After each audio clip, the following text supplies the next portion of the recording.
are building. We are building. We are building. What's up, everybody? My name is Dr. Joe Daniels. I'm the host of the Build Community Through Love podcast, where we highlight efforts and strategies to grow and empower community through economic development, through community development, and through education. Welcome to episode number 11. Number 11. I'm so excited for this episode. I have my dear friend, Angelica Guiao. She works at Facebook, y'all. And I mean, I'm sure a lot of you guys are going to even be listening to this episode through Facebook, as I'll have it on there, of course. But I mean, she's just phenomenal. I mean, I had a chance to meet her while doing an internship at Marathon Petroleum up in Findlay, Ohio, back in 2011. We've stayed close. She just goes after it. I mean, like, she gets the work done. She performs. She networks.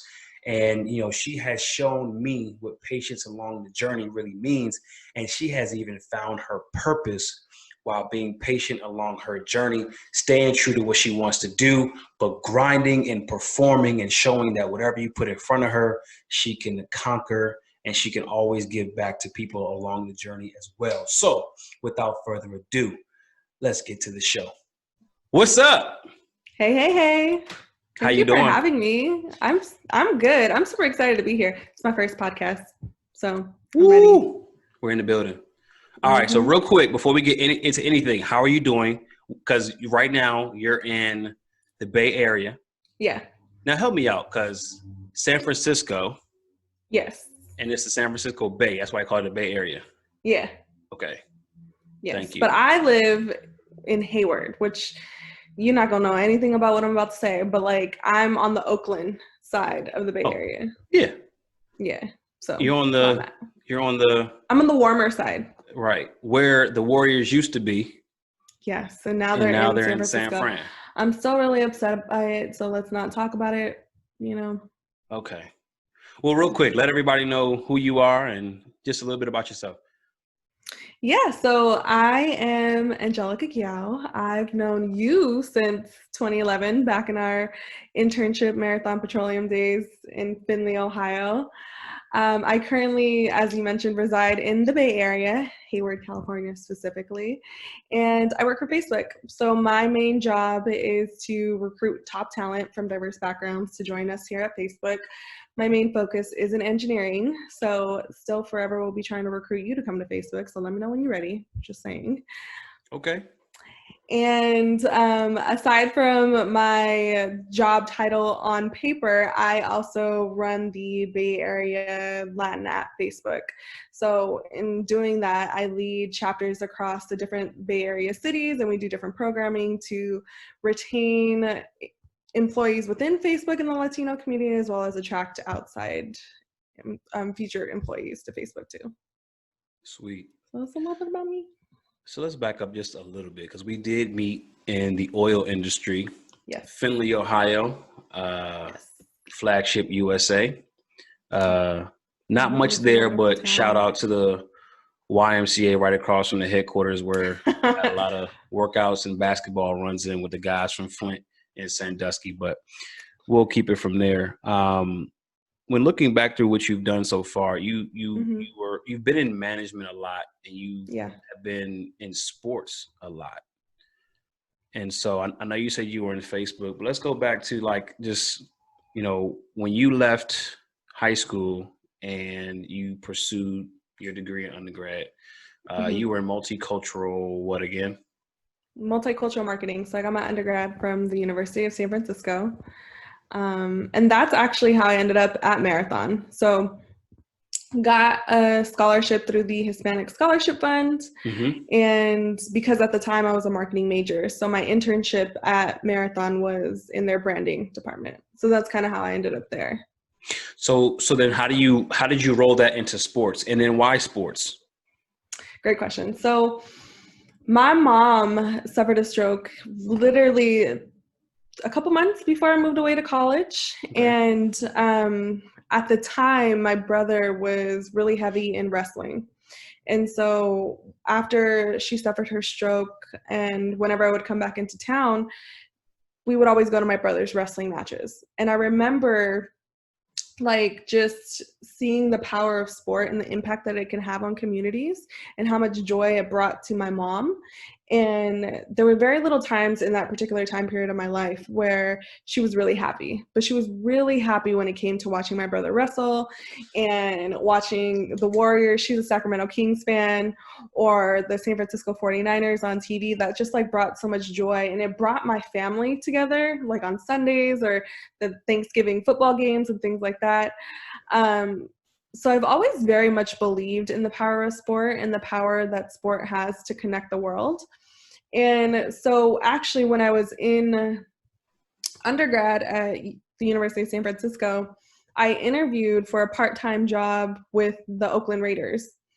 And this is where you always give me a hard time, because I was scheduled to come back for my second internship at Marathon Petroleum. Yeah. And then I got this job with the Oakland Raiders, and it was closer to home. Ooh. It was a step in the sports direction, because when I was interviewing for that part-time job, it was only supposed to be during the season, wasn't supposed to be anything during the summer, which is why I still planned on going back to Marathon. But then in my interview, who would be my boss, she was like, hey, like, in addition to this part-time job, we have this internship I think you'd be really good for. Which, to be honest, is kind of how I ended up with all of my jobs in sports. I never had to apply. I was always like, knew somebody who knew somebody. And then pause right there and walk through that, right? Because the main thing that I really enjoy and reflect on when you talk about the new opportunities that you get, I don't want to say frequently as if you just bounce around a lot, but it always seems like you have control of your next step. Yeah. But it's never something where it's like, I'm pushing to go here, and I'm pushing to go here, and I'm pushing to go here. It really just seems organic. It seems natural. But you're always flexible and able to go in positions that are challenging, that appear to be, you have to make some kind of sacrifice. But, walk me through what that process has even been like starting in 2012. Yeah. Really, for me, the underlying force of all of this is my faith in God, and knowing that like everything is already laid out for me according to his plan for my life.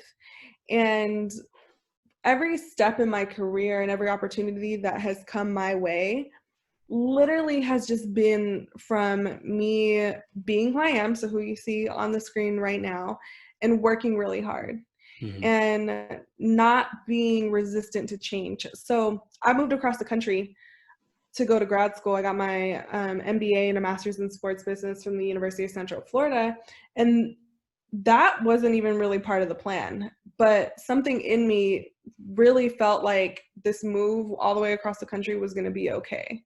And because my undergrad school that I thought was going to give me this amazing offer to go to grad school, they didn't even give me like an offer until the very end. And so I think that goes along with the idea that you can think that you know what's going to happen next, and you can think that you know what's best for you, but really God has another plan for you, and that could be way better than anything that you thought could happen. But you also had to perform. Yeah.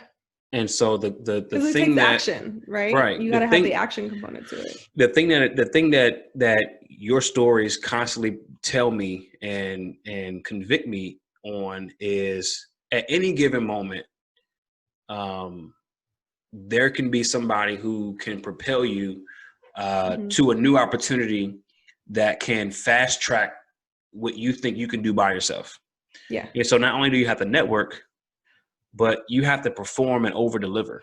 And as long as you're consistent with performing and over delivering, and I mean, that's something I learned just like listening to things that come from Magic Johnson. I think that's his top 3 or top 5 things in business. Like it's undersell and over deliver. And so, you've done that consistently over and over and over and over again. And so that's why it's like, well, I'm really pushing to go here, but I just got hit up by this lady at my job who I've never met before. But Well, you know, for my mentality on that too is I've always been the underdog or the minority in the industries that I've chosen to have these careers in. You know, in sports, there's not a lot of women, there's not a lot of people of color. And so for my last job in sports in particular, when I worked for the San Jose Sharks, in hockey, there's definitely not a lot of people of color or like women, you know?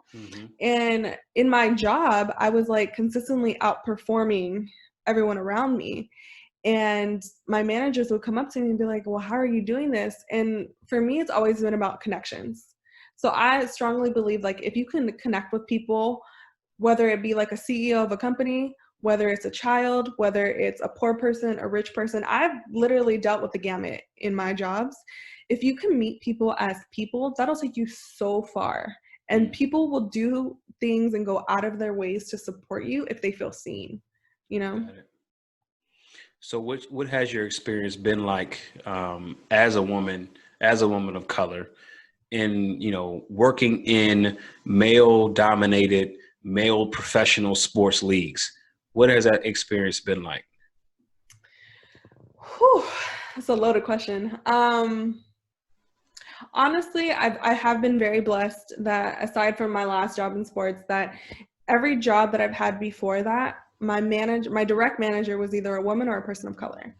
So that's like unheard of. And I do think that you attract the energies that you put out. And so if you're putting out these vibes of like, this is what I want to see in my manager, that's really what will come to fruition. But it's been hard. Like when I was moving across the country to get my MBA and my master's in sports business, at one of my last jobs, one of the gentlemen there, he was like, hey, so I heard that you're leaving us to go across the country. And I was like, yeah. And UCF gave me a full ride. They gave me a full ride and a job. Like I was set, you know? And he was like, well, do they need more students? And I thought he meant like, because I was coming from California. And I was like, no, like it's a global program. And he was like, no. Do they need more brown students? And I was what? And that for me was the first time, because you know this, like I pride myself on my work ethic. And so that was the first time in my professional career where somebody questioned the work ethic for the sake of my gender and like being a minority. Yeah. Which is interesting. And I tell everybody this. So, when I was my very first year at the University of Arkansas while pursuing my PhD, and I went to an all-black school. So when I first got to the University of Arkansas, everything was different. Culture shock. Like the only thing I knew about primarily white institutions was whatever you saw in movies on TV, right? And like we didn't have big green yards where people throwing frisbees, right? We didn't have that. Yeah. We everything is very, tight together, a lot of sidewalks, bunch of concrete. But I remember being down in like the entertainment district, and a lady was just like, good luck on the game tomorrow. Cause it was, it was football season. So I'm like, what? And I was like, excuse me? She's like, yeah. Matter of fact, what's your number so I can look out for you? And I can tell my husband I saw you down here. I was like, ma'am, I don't play. I'm getting my PhD, at the university. Like I don't play sports. Irregardless if it's you getting your PhD, if it's me like going to school, even when we first met, like back in 2011, like the Hispanic Scholarship Fund and the United Negro College Fund literally puts Black and brown students in the middle of nowhere at a predominantly white and company. And I think you remember this too, when they asked about like what diversity means at that company, and they said it was diversity of thought. So if you had like a room full of white men, does that count as diverse? And we're all like, no. And they're like, but they're diverse in thought. Yeah. And so, well, I mean, and we could talk about this offline, but yeah, I do think diversity is like that. To me, diversity is the employment version of what Redline was to housing. That's just me. But I mean, we could talk offline because that's all that could get. That's not this conversation, but just so people know what wavelength we be on. Because I mean, if you really want to ask me, like I have benefited from, being Black in a white space. because And I know that I've benefited from being a woman in a lot of my careers, because it's like, oh, she's a woman and she can work really, really hard. yeah, Okay, that's a triple threat. bet. And I've taken that. I mean, case in point, like I left A&T with a great GPA, Yeah, but I suck at taking tests, especially the standardized ones. I mean, I'll do all right in it, but I mean, I'm decent, but it's not a good indicator of what you'll get. yeah. And so I mean, I think I was supposed to. I mean, I'll be super transparent. I think I was supposed to get like a 300. I got like a 299 twice Ooh. on my GRE. And they're like, we just gonna round it up. And I was just like, bro, like I ain't taking it again. Like I'm not. But I mean, if I had like in terms of how much I studied for it, I think I studied for it after my final exams. I spent one more week before going home my senior year. Went home, took the test right before Christmas. Like that, that's when I took it the first I mean, I time. took my GMAT right before Christmas too, but I spent like 3 months studying. And Like, I what? studied for like 4 days and then drove from North Carolina to Maryland. And then the second time I took it, it was like right after spring break. And so, Well, I only took and mine then once. So. and I went on like a spring break trip. So I didn't take it seriously, and I should have. But at the same time, like they wanted Black folks that were going to be in their program, and so it was Yeah, just like, okay, well, come on, let's make it happen. You got the money, let's make it happen. So I mean, yeah. there is interesting way of how people do that, but at the same time, I balled out when I got here. So don't discount me because what people say, has to happen on paper is going to be exactly what you get. Because obviously, from what you've done, you haven't had to whip out your actual resume in how long? Yeah. I couldn't even tell you. I might have sending you my resume was the first time I had glanced at it in like a long time. Yeah. So I haven't had to actually apply to a job in at least 5 to 6 years. And I've had nope, that's even longer. Since I graduated undergrad. So about like 7 years, I had to actually apply to a job. Okay. So then let's actually move into a segment called Take Me Into Your Classroom. Okay. So on this segment, I just want you to take me into your classroom, be the teacher, and allow us to understand a very important concept that I think everybody who's listening can pick up and begin to apply. Give me the top 3, or take that back. What is the top 3 or top 5 points of advice that you will give people who are either starting out their career or they're restless in their career and are looking for a change? What should they be doing right now as a position to build or position to transition? Well, definitely for any students out there, whether it be undergrad, grad school, whatever, the biggest benefit that me actually being in the industry now can see, as well as having done this when I was in school, is using the student card. So like putting time on people's calendars, hitting people up on LinkedIn. If you have their email them and say, can I chat with you for 15, 20 minutes?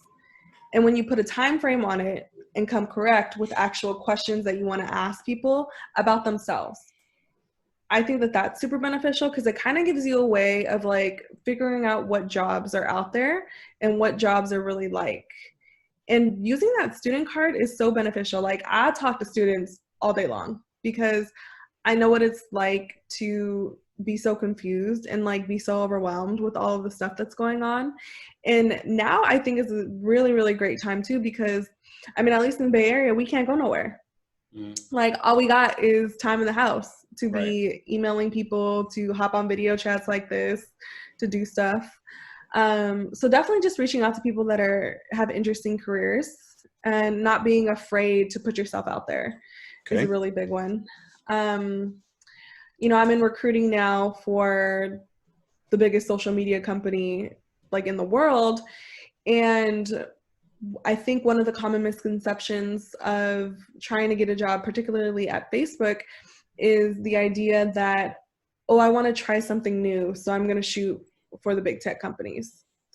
And That can work sometimes, but in my experience, what I've seen is these large companies are not really the place to make a career change. So I always suggest to people that if you can, start off smaller, whether it be like an agency, if it's a startup, because it's the same skill set, but it's different tools that you wouldn't have gained in your other career. So for example, if you're a school teacher right now, and you want to become a data scientist and you've taken a couple like coding courses online and whatnot, but you don't actually have that like data scientist experience, the best thing that you could do for yourself to position you to apply to these big tech companies is to start small.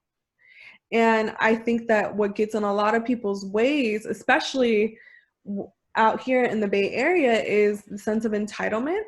And so another piece of advice that I could give is to literally like drop your ego at the door, because benefits are going to seem really, really enticing, and everybody out here has them. You know, a lot of the companies have free food, shuttle services, gyms, you name it, they got it. And sometimes people don't really want to start from like ground one. They already want to start at like step 10. But you can't really do that, you know? And that goes for like people trying to like step into a new career or even starting your career. You got to start somewhere. Yeah. And if a certain company like Facebook, Google, Amazon, whatever, if that's your end goal, that's great. But I never even thought about going to Facebook. Like I used to drive by Facebook every day on my way to work, and never in a million years did I think that I would be here. So it's about putting in the work and just being patient with the journey. Okay, so I have these as your 5. I have reaching out to people. Yeah. And, you know, remaining the student and seeking out information, seeking Always out be a wisdom, seeking out wise counsel. And then I guess that opens up opportunities for mentorship and even someone to sponsor you too, right? Yeah. If done correctly. Number 2, don't always feel like you have to flock to the biggest name brand, the biggest, you know, company that looks great on paper. Yeah. There's other places that can provide you with the same level of experience, but it may help you a lot more as opposed to being a small fish in a big pond, like they always say. Okay. Number 3 is drop your ego at the door. Number 4 is putting in the work. Yep. And then number 5 is staying patient along the journey. Yep. Thank you. Thank you. Thank you for summarizing that for me. You know, I'd be long-winded. So no, you good. I just want to make sure I got that. And that is your classroom experience. Yes. And so I am curious though, and you know, this may be an obvious answer, but you left sports. I did. And tried something completely new. I did. Why? And what was that transition like? Well, the transition was hard because after grad school, my time with the Sharks literally was 5 months. 5 months post getting 2 degrees in something that I thought I was going to spend like the rest of my life in. And how the transition actually happened was, at the time, I wasn't happy with the organization. I didn't like the way that I felt. I didn't like the attitude that I had every day. Like I hated going to work. I literally would pray that I would get hit by a bus to go to work because that's how unhappy I was, like on a day-to-day. And to go back to one of my points, I had built up a lot of mentors in sports and outside of sports. And one of my mentors, actually, I had hit her up because I was just like, you know, I don't know what to do in my job. Like, I don't know how to make this better. Can you give me any advice? And that actually turned into a conversation with her about like, hey, do you want to come work for me? And she was at the time a VP of a boutique recruiting agency out here in the Bay Area. And I was like, are you crazy? Like, I don't have any recruiting experience. I don't know what are you thinking? And she was like, oh, I'll teach you. And so to go back to my point of like, when people see things in you, they'll bring you opportunities that you don't even have to apply for. So I ended up like meeting with the team, and what was really important for me and what has always been super important to me is leadership. So being led by like really, really good people, and met with the team, loved them, was with them for almost 2 years. And then Facebook called. Like, I was actually looking to get back into sports when Facebook called. And I remember, and going back to my whole thing about like really trusting in God and having faith, I interviewed for one of the MLS teams out here, and I actually got a job offer from them. But something in me, and literally I think this was like the last few days of December, and something in me was just like, no, like we need to hold off. So I turned down the offer despite really wanting to get back into sports. And then literally like January 2nd, somebody from Facebook reached out to me.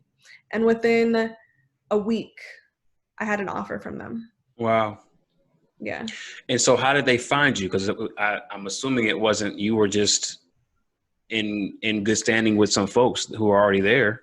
So I didn't know anybody at Facebook. So somebody reached out to me on LinkedIn.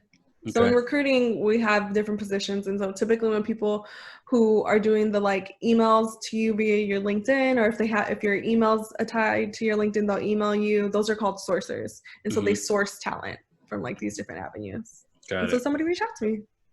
Nice. Yeah. That's awesome. Yeah. But it was a hard transition. Listen, it was really, really hard. And talking about going back to your ego, and like I always tell people too, like success isn't on a straight and narrow. Like you go this way, you go back a little bit, you go up, you circle around. And the other thing that I had to accept too was that I can always go back to sports. I've already tried it once, and who knows? I mean, we always joke about like going to the ESPYs and stuff, but that could be a very real thing, and that's always an option for me. And I'm not limited to working in big tech or working in sports or working at an agency. How hard was it though to get out of what you spent so long in an academic standpoint, trying to get a degree, then to get out in the real world and all of a sudden you're not in the space that you spent 6 years preparing for? It was so hard. I cried. Like I literally cried. And I remember just thinking like, did I really just waste all this time and money? Because granted, I had a full ride, but I still had to pay bills, And so did I really just waste all this money to like ship all my stuff back from Florida to come here, Yep. So it was really hard. But what I will say is the transition from sports to Facebook isn't really a hard one. Because what drew me to sports a lot is the fast pace. It's exciting. There's a lot of different things going on. And that's exactly what we do at Facebook. It's fast paced. It's exciting. There's a lot of things going on. We're a global company, and we're huge. So this transition hasn't really been hard, but the little in-between time, that was really hard. But going back to one of my 5 points of being patient in the process, like that was my little patient in the process moment. Got it. Yeah. And trust me, right before we got on, I was trying to remember the word that you use to describe like how you felt when you first got to Facebook. Imposter syndrome. Yes. Yeah, imposter syndrome. Look, I was calling around trying to get folks to tell me like, tell me what it is. I'm thinking it's like post something syndrome. I'm like, no, that's not it. That's not it. Imposter syndrome. Imposter syndrome. What is that? Why did you have it? And then why do you think a lot of talented people of color get that when they get to these big opportunities like you had at Facebook? So imposter syndrome is the idea that somebody's going to find out that they make the wrong choice in hiring you or in accepting you to the school or choosing you, that they're going to find out that you're a fraud, that you're not really as good as like all these other people that you're surrounded by.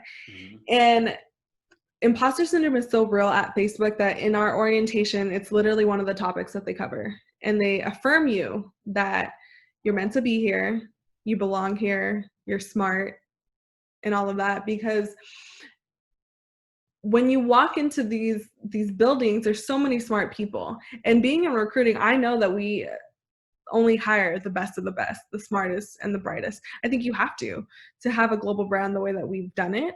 Like you can't be like mediocre in what you do. You have to be the best in order for our longevity to have been what it's been. And so I had it because at the time in my last job, I was a big fish in a little pond. And now I'm a big fish in an ocean with a lot of other big fishes. And I'm like, oh snap, I didn't know what this was like. Yeah. And to be honest, I think that women and people of color in particular really suffer from it more. And it's not just exclusive to us, everybody can have it. But I think especially in these instances is because we're not really taught to like dream bigger than what we have. We're taught to be like very grateful, and we're taught to be like, you know, you can be anything that you want. But if there's no people that look like us in these companies or in these positions, how do you envision that?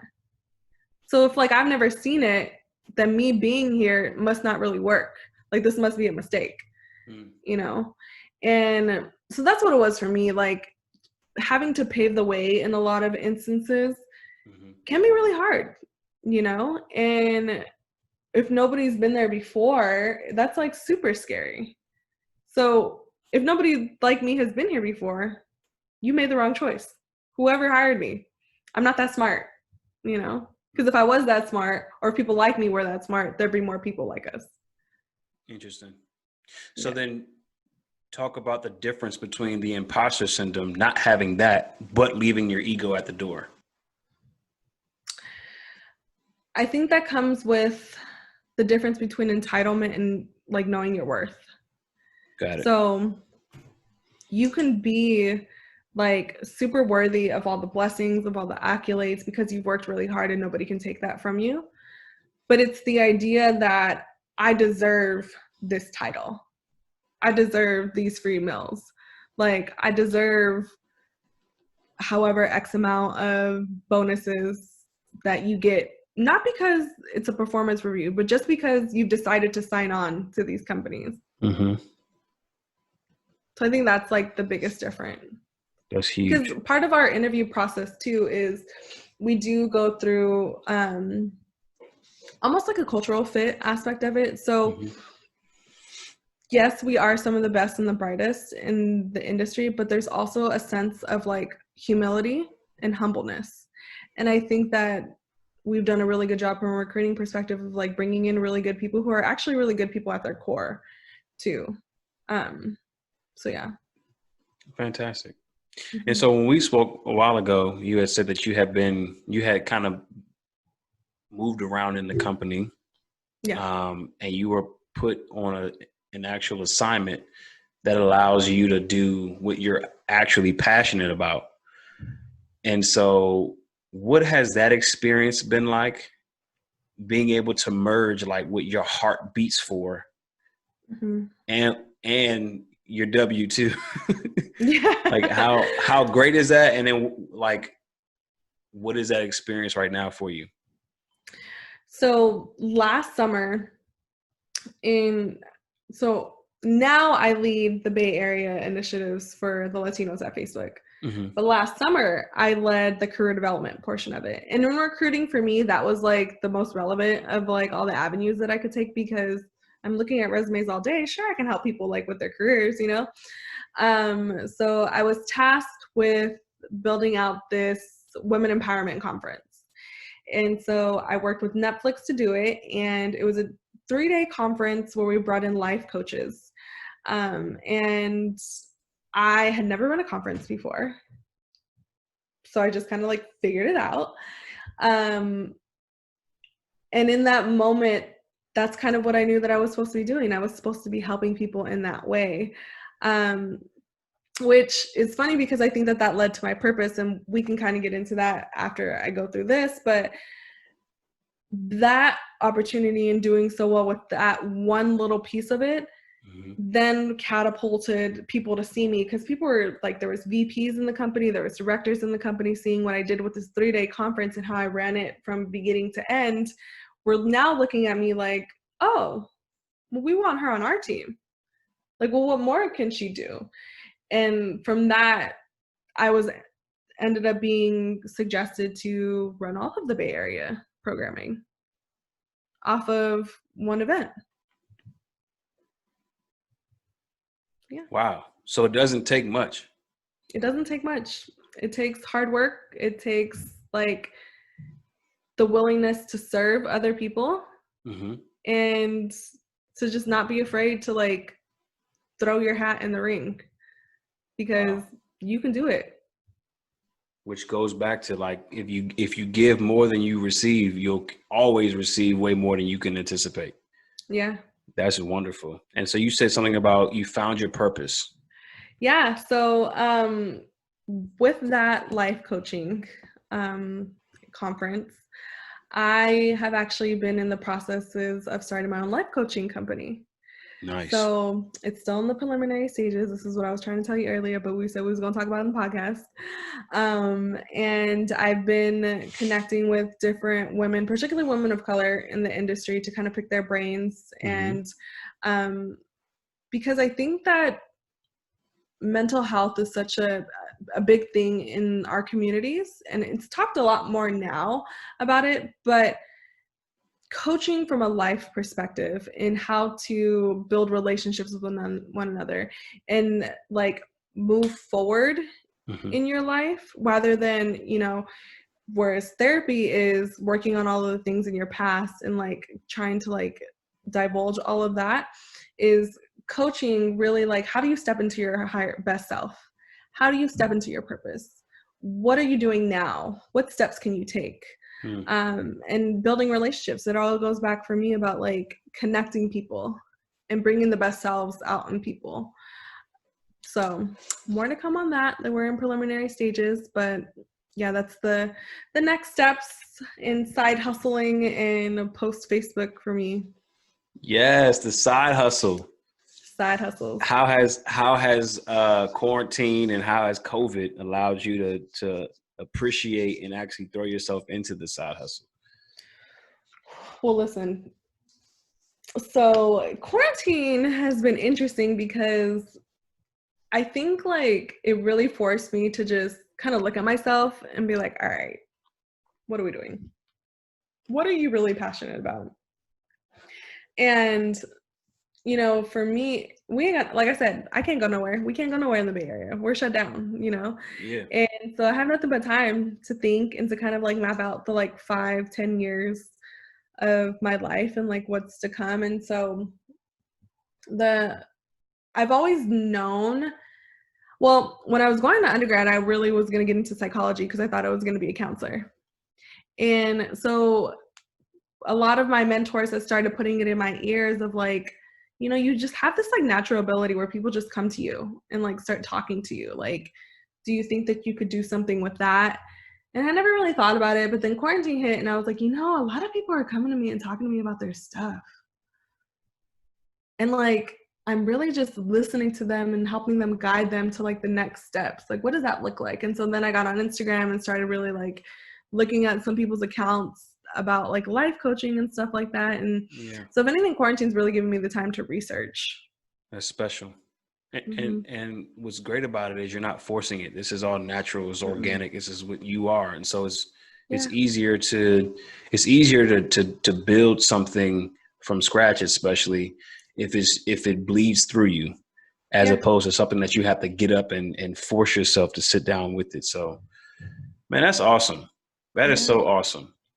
So we're actually going to move into like a very special segment of mine called 100 Cups of Coffee. So much. I wish I had coffee. Listen. I even did my own project last year. DIY. 100 Cups with Dr. Daniels. DIY. This is why this was so important for me. I had just gotten to the point where I was wrapping up my dissertation. I had just finished my dissertation, excuse me. And I was in the entrepreneurship program right before I started my full-time job. And I was like, I really want to like start meeting people, you know, but it would be so great if I could meet people without having an ask. Yeah. Right.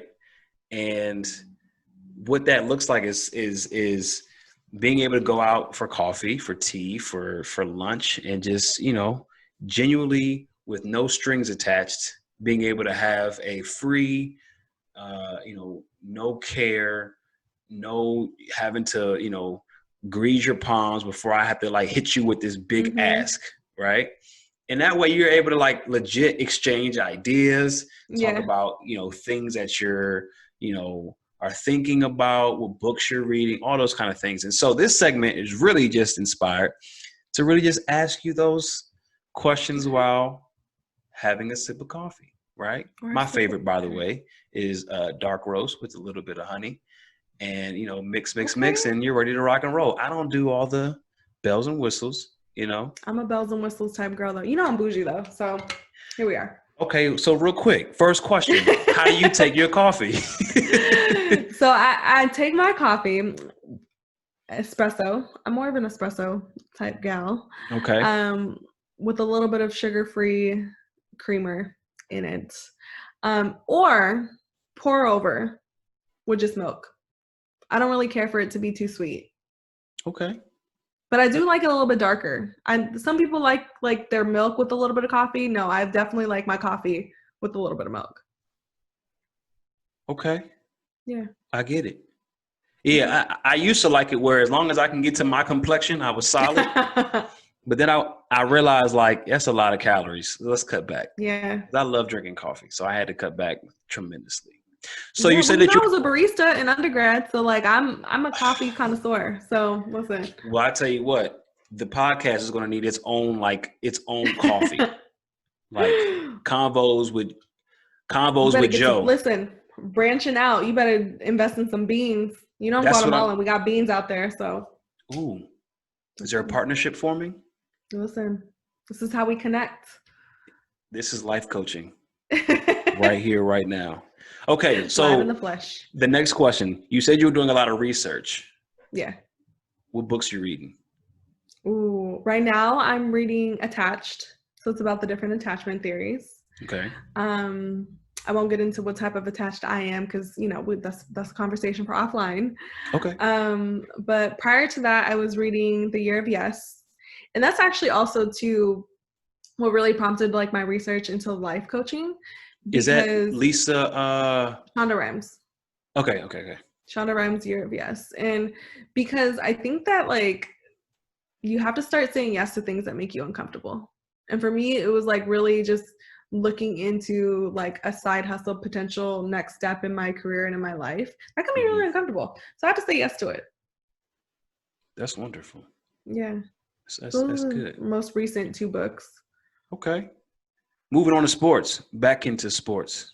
Ooh, who are your favorite sports teams? Football, basketball, baseball. Okay. Well, I'm an Oakland Raider girl. Well, Las Vegas Raiders, but I refuse to call them the Las Vegas Raiders. They're going to be the Oakland Raiders. I'm definitely a Warriors fan. And, baseball, I'm not really too... I actually show more allegiance to teams that I've actually worked with, and I never worked for MLB. So maybe when I actually go back to sports, I'll work for a sport or a baseball team. But if I had to choose, San Francisco Giants, Bay Area teams, all the way. Well, I'm sorry for your team, the Warriors right now. They're not looking too good. But I mean, what better way? It's a rebuilding year. But this is the thing, though. This is an interesting thing. The Golden State Warriors have been winning for a long time. Let me tell you why. They went to the finals, 4 years in a row? Yeah. And they won 3. The year they don't go, they suck so bad that they're not even in the bubble. So even when they're losing. First of all, who wants to be in the bubble these days? That's what I'm saying. Even when they're losing, they're winning. They're winning. Okay. And nobody's trying to catch the coronavirus out here. And for some reason, I like the Wizards. So I can't win. But yeah. Last question. What would you like to do to positively impact the Latinx community in the Bay Area with your current position? That's such a good question. I think right now the biggest initiative that we really look at is small businesses affected by COVID closures, especially given that we can't sit at restaurants these days. We can't like do a lot of the things that Latinx people in this community own. And so just finding out ways, whether it be to use our Facebook ad credits to promote if they have takeout businesses or things like that, or, you know, running small donation pages for these different companies. That's really what's top of mind. That and definitely the education around testing centers. So we have free testing centers out here in the Bay Area, and a lot of them are located in predominantly like underrepresented communities. And so I think that a lot of the idea, especially for communities that don't really speak English or don't have access to healthcare, is that they need it to be tested. And so that's one of the things that we do too, is really just promoting those efforts. That's awesome. Mm-hmm. Yes. I love that, because in trying to build community, you have to, you know, and even from a Christian standpoint, right? Like, Mm-hmm. you can't beat Jesus into my mind if I'm hungry. You can't beat Yeah. Jesus into my mind if I can't bring anything home to nurture my basic needs. Yeah. Right. And so the idea of going in and finding solutions for the obvious situations that are happening, and not making it too complex, just Mm-hmm. meeting people where they are. That's why you're special. That's why you're in the position that you're in. And then once you finish meeting this need, that's why God's going to have you in the next position Just the next one. that you don't even know that exists yet. To just continue to give back, because you are a giver. And that's why this last segment, I think, is going to be amazing. This last segment is called Just a Minute. Every time I open up a speech, every time I open up a seminar, I always give this, because I always feel like it's the right tone, and it gives off the right message just to start. It talks about time. You said that, you know, during this COVID, this quarantine time, that you've been just using the time to research, to think, to figure out who you are again, Mm-hmm. because time is so important. And so this Yeah. quote goes, I have only just a minute, only 60 seconds in it, forced upon me, can't refuse it, didn't seek it, didn't choose it, but it's up to me to use it. I must suffer if I lose it, give an account if I abuse it, just a tiny little minute, but an eternity is in it. This is a quote by Dr. Benjamin Mays, the late great Dr. Benjamin Mays. So in this last segment, as we close, I want you to use this as an opportunity, 2, 3, 5, however long you need, to just provide some kind of encouragement, some kind of Mm-hmm. motivation, anything that can get people motivated. You are the life coach of all life coaches. So use this time to inspire. It's my first debut. I love it. It would be on this podcast. The first thing that comes to mind, and what I always tell anybody that I come in contact with, is that your circumstances don't define the outcome. So you cannot get tied to, nobody in my family has ever gone to college. Everybody in my family is poor. All of my friends are getting divorced. I haven't had a steady paycheck in years. Like, that's not, limiting beliefs will not help you succeed in this life. You have to attract what it is that you want in order for you to be able to see it. So you can overcome anything. You have it in you. Everything that you seek in this world, whether it be happiness, whether it be joy, whether it be a partner, whether it be a certain job, already exists. And you have everything that you need in you to attract that into your life. You just have to believe it. The mind is a really powerful thing. The mind, like what's in between your ears, can either catapult you or like self-sabotage you in so many different ways.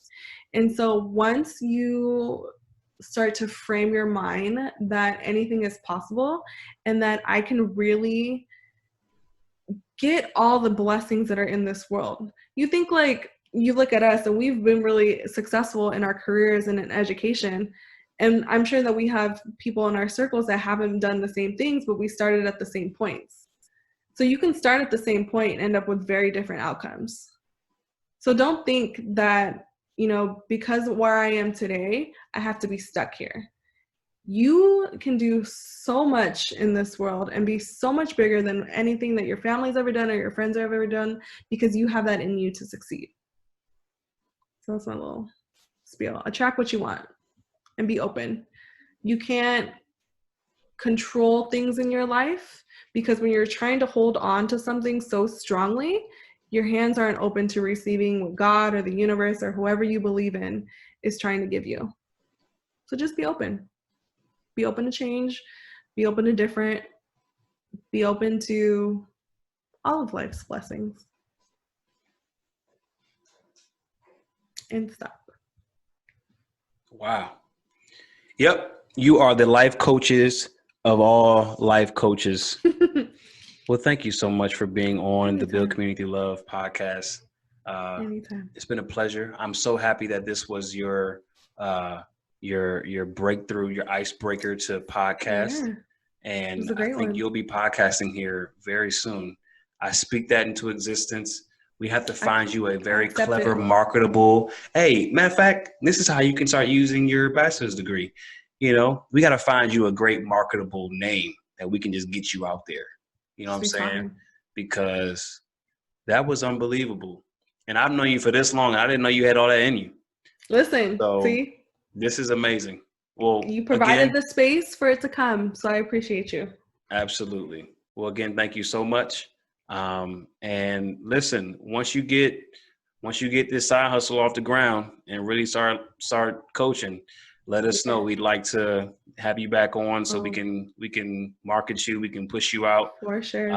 And it doesn't even have to be what's going on in the United States. Like, people need coaching all across the world. Globally, everywhere. And there's so many people who are systemically, racially, economically disenfranchised, and they need people who look like them that can give them a leg up and can motivate them and encourage them. Like you said, it doesn't matter what your current circumstance is. It doesn't define what you have to be. Yep. So thanks again. To be continued. All right. Bye. So there you have it, folks. Thank you for listening to episode 11 of the Build Community Through Love podcast. I hope you guys just enjoyed this so much. Remember those 5 things we talked about, especially if you are looking to transition in your position right now of employment, or if you're starting out and you're trying to get into your new career path. Those are key 5 things. So go back and make sure you have written those down. Hold on to those and just continue to grind, continue to grind, continue to grind. So again, thanks for listening, and we'll talk to you soon. Take it away, Tiff. Thank you for listening to another episode on the Build Community Through Love podcast. Subscribe on all platforms to stay up to date with new episodes. Also, stay connected with us on Facebook, Instagram, and Twitter at Build Community Through Love, and visit our website at buildcommunitythroughLove.com. Let's keep working, y'all. And if someone asks, tell them we're building.